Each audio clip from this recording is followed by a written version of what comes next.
Tidak sesuai fakta persidangan, apa tanggapannya bang? Apa fakta apa bang yang tidak sesuai? Fakta yang tidak sesuai apa tuh bang dari jaksa penuntut umum?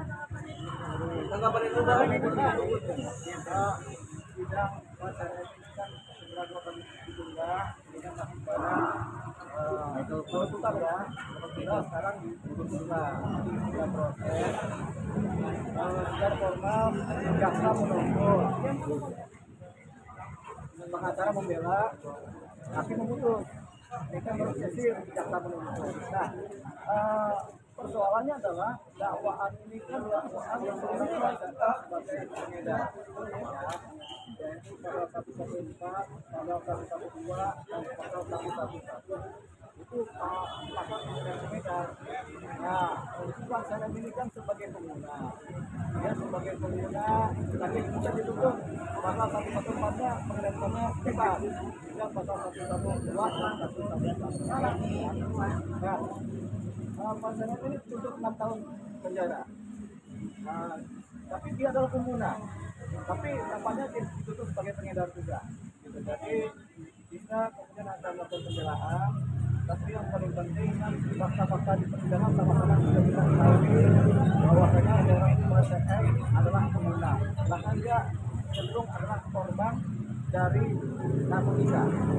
Nah, kalau kemudian harapan kita kemudian ternyata hakim pun memutus dia bersalah dan dihukum, itu tentunya kan orang yang sudah jatuh, kemudian korban sudah jatuh bukan selamatkan, tapi malah jatuh tertimpa tangga, tertimpa apalagi, tertimpa cat, tertimpa ember, apalagi tertimpa apalagi, sama tertimpa mungkin Bentuk semen, bentuk semen. Nah itu banyak timpanya. Jadi ini akhirnya kan kita dalam posisi melakukan penyelamatan terhadap korban yang dari narkotika ini. Dia kan pengguna. Jadi ini kita bayangkan tujuan seperti ini di mana ditutup tahun karena tidak memperhatikan aspek-aspek seorang pengguna narkotika. Di mana sebenarnya mereka adalah korban yang paling susah. Tapi kalau korban ini kemudian dihukum, tentu habis dia. Masa dia pulihnya tuh nggak ada lagi. Sudah ditutup 6 tahun. Kalau ditutup hukuman 6 tahun, ya habis dia. Jadi kita tidak menyelamatkan seorang pengguna, malah kita menghancurkan. Ini yang kita sayangkan. Seorang pengguna narkoba berat yang sudah kecanduan, kemudian harus kemudian dihukum yang berat juga. Artinya kan kita tidak menyelamatkan jiwanya, tidak menyelamatkan fisiknya, tapi kita membiarkan dia belangsak. Kalau belangsak, belangsak itu di bawahnya tutup, gitu ya. Nah itu rancu-rancunya. Jadi gitu. Jadi kita akhirnya kita menyelamatkan diri. Jadi kami sebagai pembela akan melakukan pledoi tentunya dengan hati nurani. Apalagi pihak BNN, kepala BNN sudah menyatakan pengguna itu korban, jangan dihukum. Tapi ini kan masih tetap dituntut, ya kan? Mungkin hanya karena mematuhi prosedur dakwaan yang sudah dilanjut diadakan, yaitu pasal ini di mana dia adalah pengedar dan dipaksakan, itu sudah nggak apa-apa. Namanya juga jaksa penuntut. Jadi sebenarnya ada posisi jaksa bisa menuntut lepas juga atau menuntut rehabilitasi juga ada posisi, tapi tidak digunakan oleh jaksa. Tapi mereka tetap tuntut 6 tahun masa penjara. Ini yang kami sesalkan. Sebagai pembela, sebagai pengacara kami sesalkan ini, karena kami punya roh yang sama dengan kepala BNN dengan BNN bahwasanya pengguna adalah korban. Pengguna adalah korban. Jangan kemudian dihancurkan kehidupannya dengan tanpa ada hukuman. Tidak ada efek jerah kalau pengguna, karena pengguna itu kecanduan, harus direhabilitasi, bukan dihukum. Dihukum itu nggak akan ada efek jerah, dia akan tetap kecanduan terus. Tapi kalau dia direhabilitasi, dia akan pulih dari kecanduan tadi dan dia bisa selamat. Ini yang tidak diperhitungkan. Makanya secara malam ini kita harap ada perubahan tentang konstelasi hukuman dan penuntutan terhadap pengguna narkotika. Jangan seperti ini. Nah, nggak apa-apa ini diedarkan sudah, nanti kita sinergi dengan BNN. Karena apa yang dibilang dari ucapan BNN kita pakai sebagai bagian dari hal utama.